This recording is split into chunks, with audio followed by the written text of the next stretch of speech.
ఏపీలో అనుమతులు లేకుండా నిర్మిస్తున్న వైసీపీ కార్యాలయాల వ్యవహారంలో చట్ట నిబంధనలకు లోబడి వ్యవహరించాలని ఏపీ హైకోర్టు తీర్పిచ్చింది. ఈ మేరకు ఏపీ ప్రభుత్వానికి ఆదేశాలు జారీ చేసింది. 2 నెలల్లో భవనాల అనుమతులు, ఆధారాలు, రికార్డులను అధికారులకు వైసీపీ నేతలు ఇవ్వాలని ఆదేశించింది. తగినంత సమయం ఇచ్చి వివరణ తీసుకున్న తర్వాతే అక్రమ కట్టడాల విషయంలో చర్యలు తీసుకోవాలని హైకోర్టు ఆదేశించింది. ఏపీలో 26 జిల్లాల్లో వైసీపీ కార్యాలయాల నిర్మాణానికి ప్రభుత్వం నుంచి ఆ పార్టీ స్థలాలు తీసుకోవటమే కాకుండా నిర్మాణాలు కూడా ప్రారంభించింది. అయితే ఈ నిర్మాణాలకు ప్రకాశం జిల్లాలో మినహా మరెక్కడా అనుమతులు తీసుకోలేదు.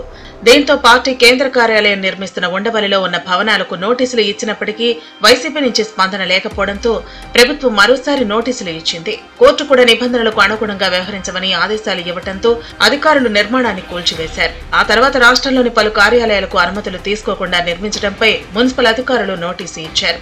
ఈ నోటీసులపై వైసీపీ నేతలు హైకోర్టును ఆశ్రయించారు. వాదనలు విన్న అనంతరం హైకోర్టు తీర్పును రిజర్వ్ చేసింది.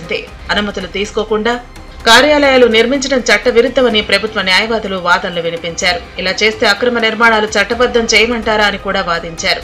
తాము అనుమతుల కోసం దరఖాస్తు చేశామని, ఈలోపు ప్రభుత్వం నోటీసులు ఇచ్చిందని వైసీపీ న్యాయవాదులు వాదనలు వినిపించారు. ఇరు వర్గాల వాదనలు విన్న హైకోర్టు తీర్పు ఇచ్చింది.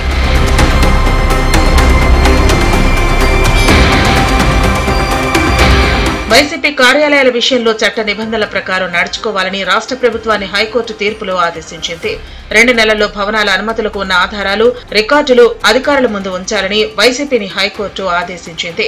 తగినంత సమయం ఇచ్చి వివరణ తీసుకున్న తర్వాతే అక్రమ కట్టడాల విషయంలో చర్యలు తీసుకోవాలని ప్రభుత్వానికి సూచించింది. ప్రజలకు ఇబ్బందులు కలిగే విధంగా ప్రమాదకరంగా ఉంటే తప్ప కూల్చివేసే నిర్ణయాలు తీసుకోవద్దని ప్రభుత్వాన్ని ఆదేశించింది. వ్యాజ్యాలపై విచారణను మూసివేసింది.